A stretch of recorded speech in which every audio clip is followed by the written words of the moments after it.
Getting published. Welcome to Newsmakers. I'm Lisa Oligas. In this edition, we get a first-hand account of getting published as a textbook writer from a Missouri Southern State University alum, Jason Edgar.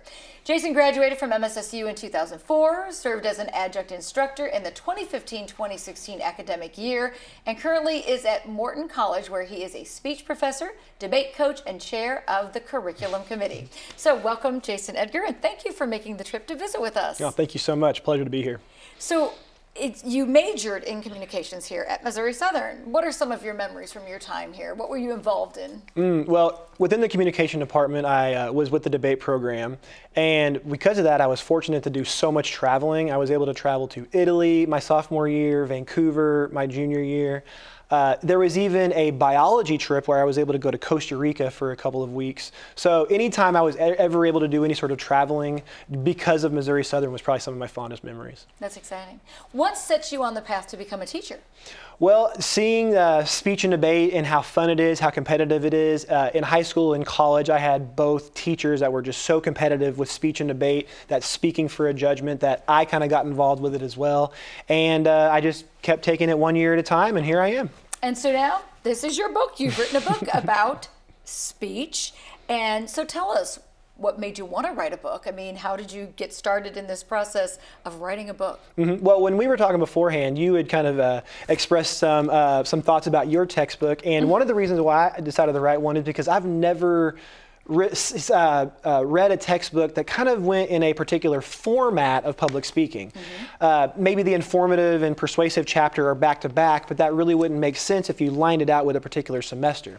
So what I did was I set out to make a book where the chapters kind of aligned with the students' kind of process over the semester. You see the title of the book is The 5 Steps to Speech Success. So if you take those steps kind of in a particular order, in my opinion, you end up speaking extemporaneously, speaking with eye contact, speaking with conviction, and all that's success. All part of it, yes. So did the lessons you've tried in class end up in your book? All of them, every single one of them. I will say that so I'm teaching speech and debate, but I'm also competing in it as a high school student, as a college student, maybe even postgraduate. And so I've been taking contemplative notes the entire time and kind of infusing them in my lectures. The lectures turn into transcribed kind of notes. Suddenly it turns into a book, and here I am lecturing from my book now. Yeah. So what do you think is a key to teaching speech to students? I mean, you've done it. How many years have you been teaching? I've been teaching for 20 years. So this calendar year would be my 20th year teaching. So what have you learned as a teacher of, oh, this works and this doesn't work in getting students to be a good speaker? Well, I think that it all comes down to, what's really funny about teaching speech is that you're doing it while you're giving a speech. And so you yourself have to be a good public speaker. You have to speak with purpose and appeal, but also pretty much just explaining to the students that you can get to this level if you follow these particular student learning objectives. Yeah. So let's talk a little bit about, do you feel the pandemic hurt speech and communications and in general? Oh, 100%. Especially the type of pandemic that we had, we were no longer able to be face-to-face. And that's essentially what public speaking is. It's even in the name, public. And so we were, as a society, able to transition pretty easily to Zoom, Skype, and things like that. And we were, and as kind of teachers, we were doing the speeches, let's say online, where they would send us their speeches from the comfort of their own home. Right. And even then, in the early days of the pandemic, you probably couldn't have 4 or 5 people in your home, which meant you never had an audience. The semester moved forward. And so in my opinion, I think we will have 1 or 2 years of students that really didn't have any access to public speaking. We didn't have debate students go to debate tournaments at the high school or college level. But what they can do is they can go out and they can get that experience themselves, maybe like Toastmasters, or maybe take an elective public speaking class, maybe just like 1 or 2 times. But an entire generation, I think we'll see it in a few years. I think in general there's a shyness and an anxiety that we keep feeling with students, that they're so into their phones as well that they don't communicate face-to-face a lot. They'll text somebody sitting next to them, which we've heard about that. Do you see that as being a challenge to overcome with students when it comes to just being comfortable Oh yeah, so it's probably something that they have never practiced. They're so practiced with their phones. Even like my child, who's almost 5, knows his way around a phone. But if you've never taken a speech class in high school or in college, where do you ever do it? Students just don't go out and sign up for a debate tournament. They have to actually be required to do it with a grade or whatnot. And so with students who had a whole year or so of not going out in public, not having to speak in front of students, yeah, that'll definitely be detrimental. What do you think are the biggest benefits of being in speech class? Why is it so important that students learn about public speaking? Well, I think the most important thing that students can learn, besides purpose, is audience appeal. And so that's where I kind of tell them, yes, I'm teaching you public speaking, but you can definitely apply these things to interpersonal relationships. And one of those interpersonal relationships is a job interview. So when you look at the things that you need to be a good interviewer for a job, you got to make good eye contact, you got to smile, you got to look great, you got to make logical arguments. And so suddenly I'm teaching the students, you know, you might not be in front of an audience in the next few years, but you're certainly going to have a job interview. And these ways that you can boost your appeal are ways that can help you get a job. And there's things that anybody can do. Anybody can smile more. Anybody can wear a suit that broadens their shoulders. Anybody can make eye contact. It's not you have to be over 6 feet tall. You have to have blonde hair. Well, and even in the job setting and even in classes, sometimes you have to work with other people and to be able to express your ideas or to even, you know, give a job report for, say, your boss says, hey, what's going on in your division? You'd have to be able to express yourself to others. Do you feel like it's a skill that really everyone can use?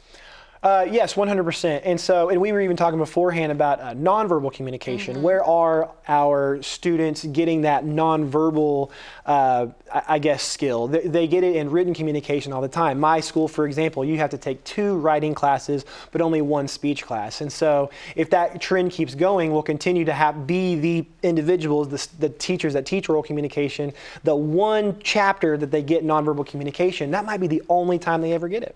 And it really can say a lot. Yes. How you dress, how you stand, your posture. Yeah, I mean, I learned here at Missouri Southern that nonverbal communication is 93% of all communication, and yet we don't teach it at high school. We don't teach it in college. We teach it in our very specific skill-related classes.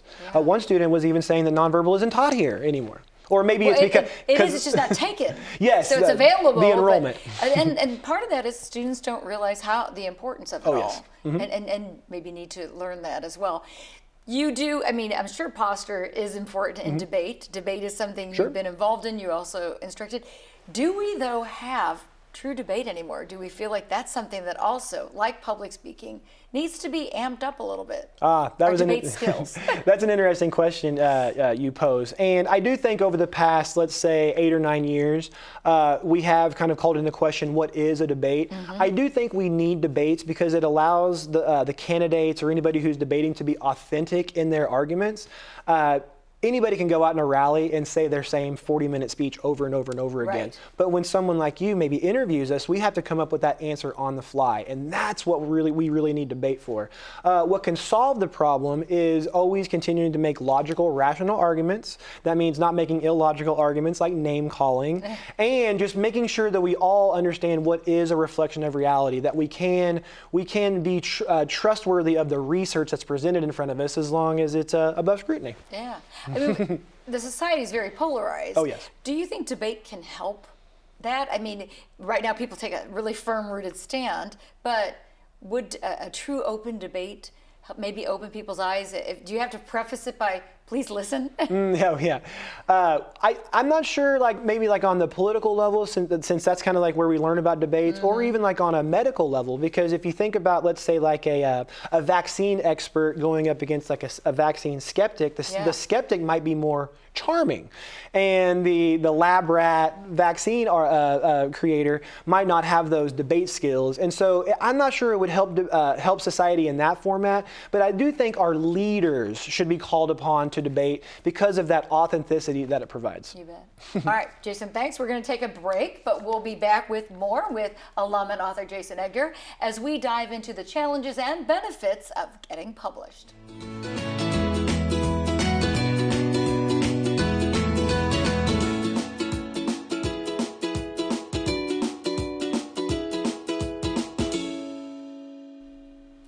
Welcome back to Newsmakers, where we're talking with published author Jason Edgar, who published a book, The 5 Steps to Speech Success. Jason, tell us about your journey of getting published. You kind of referred to that, like every time you did a class, you kind of wrote notes. Did you always have in the back of your mind that you wanted to write a book?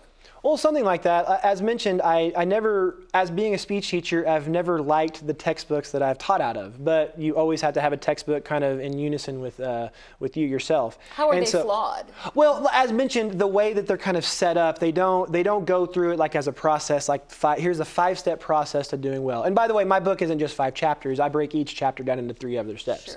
Sure. And so, where was I going with that? And so, what I did was to get into the publishing world was simply answer an email. Kindle Hunt Publishing sent out an email in my academic email, and they were looking for new authors. And I said, I am sitting on 80 pages of notes here. I'm almost positive that we can whip this up into a book. And they said, can you have it done by May? That was 8 months later. And so, there we go. Wow. So easier than it would seem.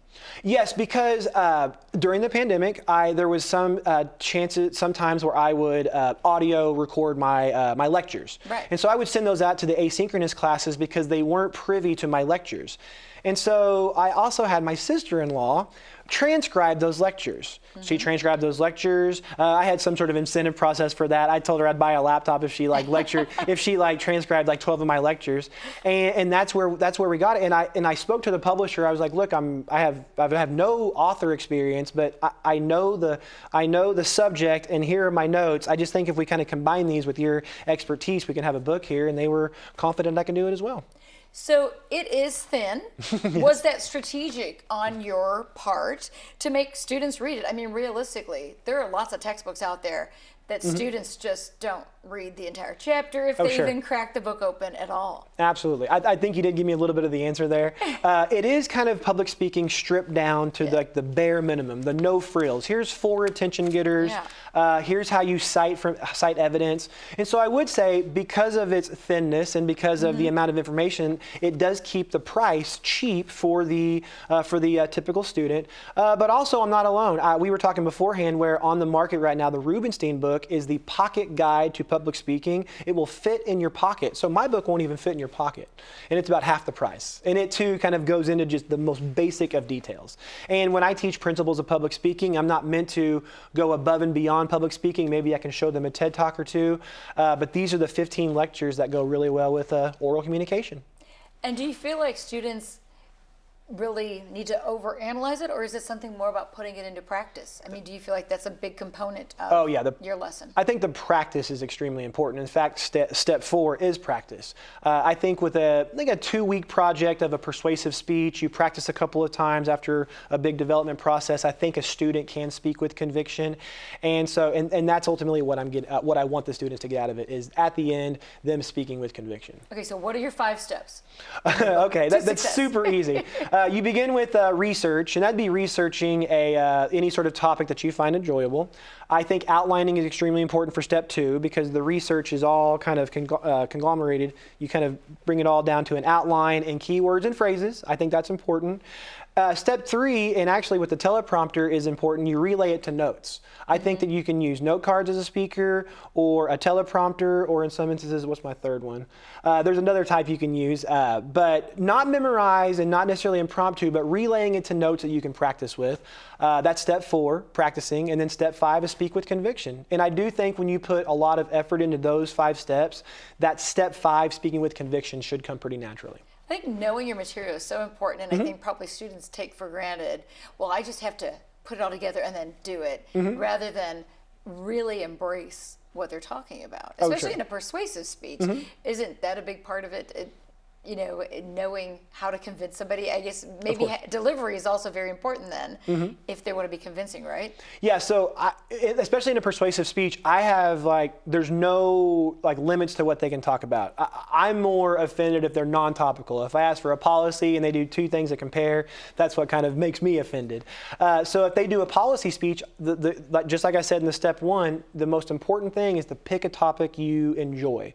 It's why I even wrote a book on the subject of public public speaking is because back in the day in high school, I really enjoyed public speaking as a competitive activity. And so yes, I think enjoying the subject, even if it might be like a persuasive speech, is extremely important to reaching speech success. What would you say was the biggest challenge of bringing this to fruition, getting the book published, getting it done? Were there rewrites or?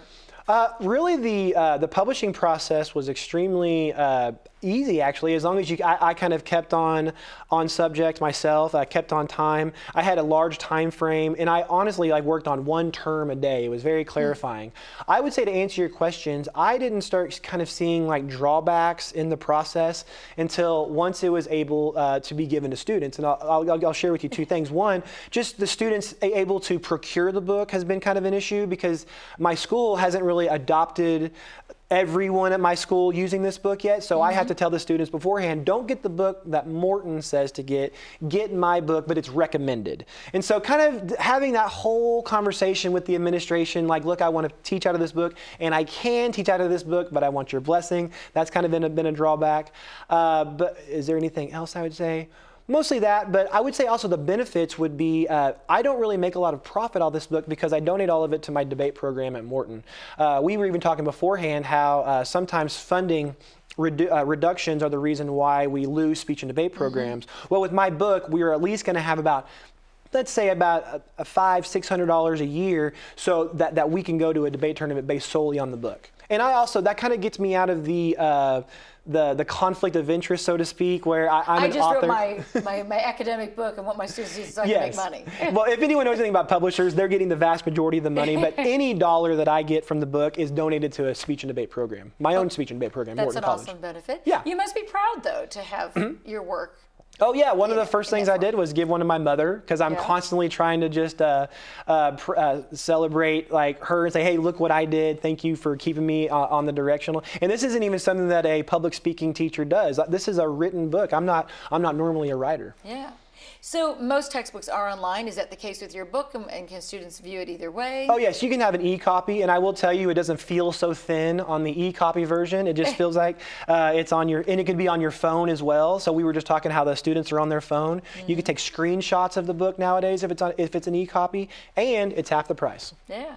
So what would you say to a maybe budding author about getting published? Is it, you said you just sort of answered an email. Is it that easy? Or, if somebody really wanted to be published, what are some avenues they should do? Well, certainly keeping up to date on your emails. I would say that ChatGPT, you can ask the AI, are there publishers in my area, like in Joplin or Tulsa? And in my experience, they did give me a couple of examples. I'm from Chicago, so I asked if there's publishers in Chicago, and they showed me a list, because I'm thinking about a kid's book now for public speaking, because I don't think there's kids' books in public speaking.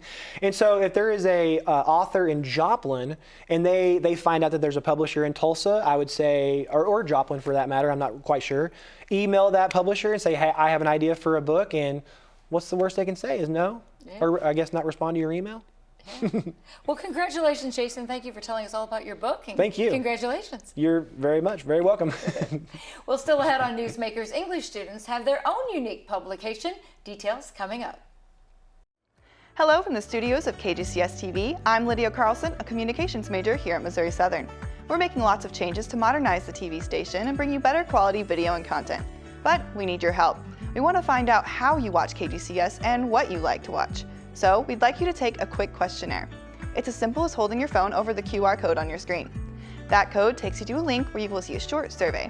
If QR codes aren't for you, find a link to the survey on our Facebook page. Thanks for watching KGCS TV. Welcome back to Newsmakers, where we've been discussing getting published. Here at Missouri Southern, English students and other writers of poetry, essays, and short stories are getting published and publishing a book themselves while in college. Joining us to talk about the annual literary publication Bordertown are Assistant Professor of English Hannah Dow, Chase Kellogg, Maya Greenquist. Thank you all for being here. So let's talk with you, Dr. Dow. Can you start giving us a brief background of Bordertown, which is the publication? Sure. So Bordertown is a literary journal published by and for the Missouri Southern community. I'm the faculty advisor. I'm in my 4th year now here at Missouri Southern, and we have been publishing Bordertown in this form for close to 20 years. Wow. I know it started as a different publication under a different name, The Winged Lion, but became Bordertown, I think, in 2006. But we solicit work from the campus community of all genres, poetry, fiction, nonfiction. Sometimes we publish 10-minute plays.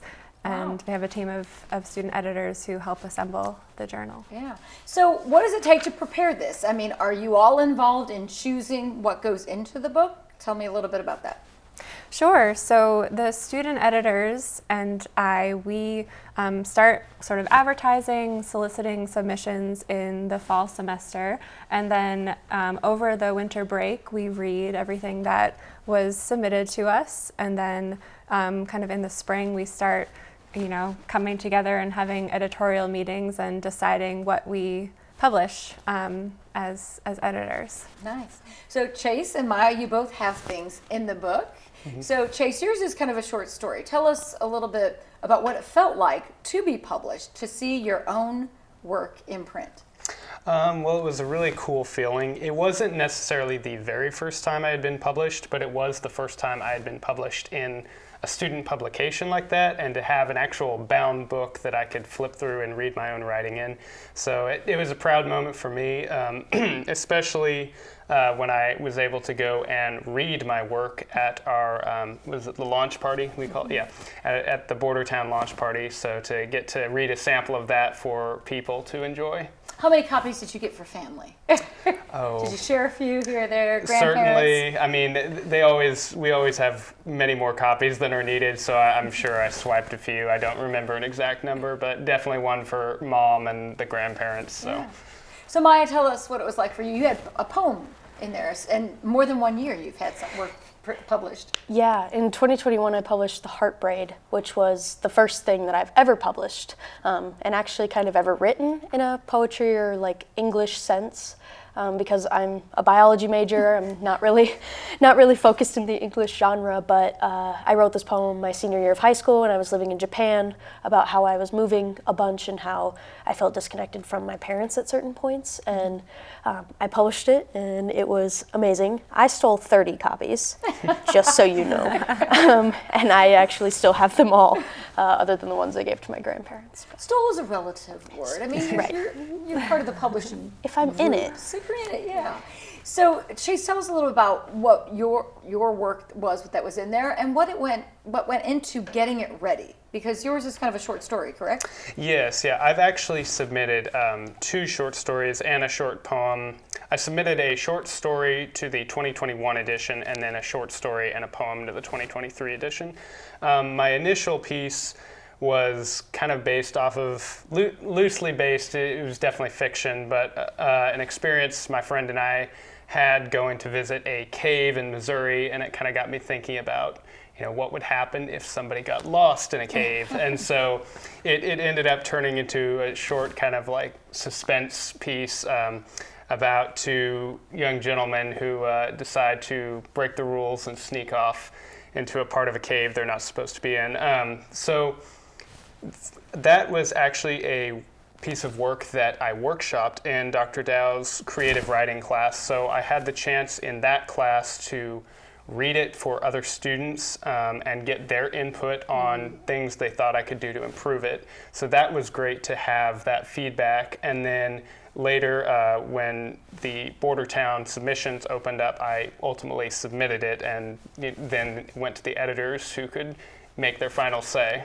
So how much tweaking goes on of the work that's submitted? I mean, is it changed much, and who all weighs in on making those changes?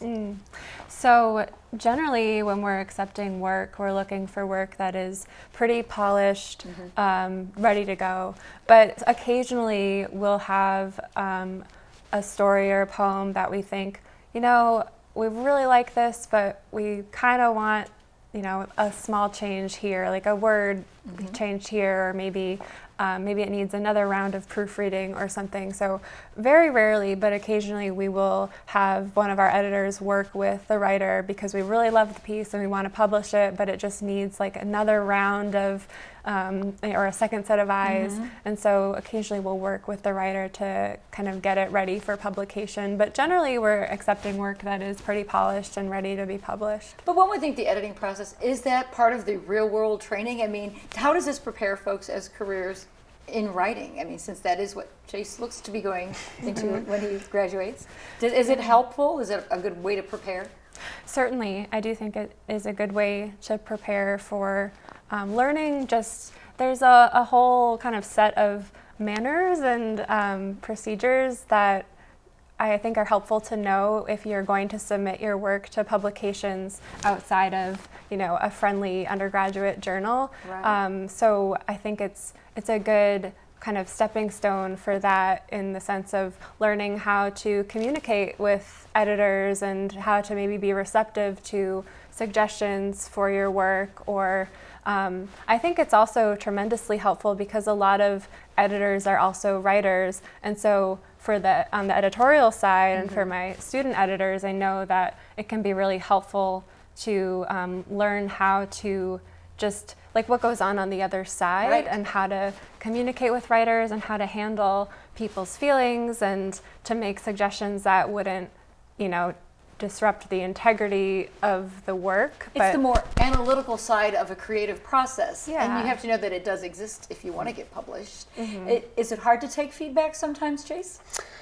Sometimes, yeah, especially, when you're in those workshops or when you hear feedback from the Bordertown editors about things you want to change, you're like, well, I like that in there. But, you have to realize that you are writing for an audience, not just yourself, and you want your writing to be appealing and accessible to that audience. So I definitely think it's difficult, but something that's necessary. A line you have to walk, but Yeah, that's a good way to exactly. explain it. So Maya, as you write poetry, do you ever think about it ever being edited, or is it just kind of what motivates you? And I mean, is it a different kind of experience?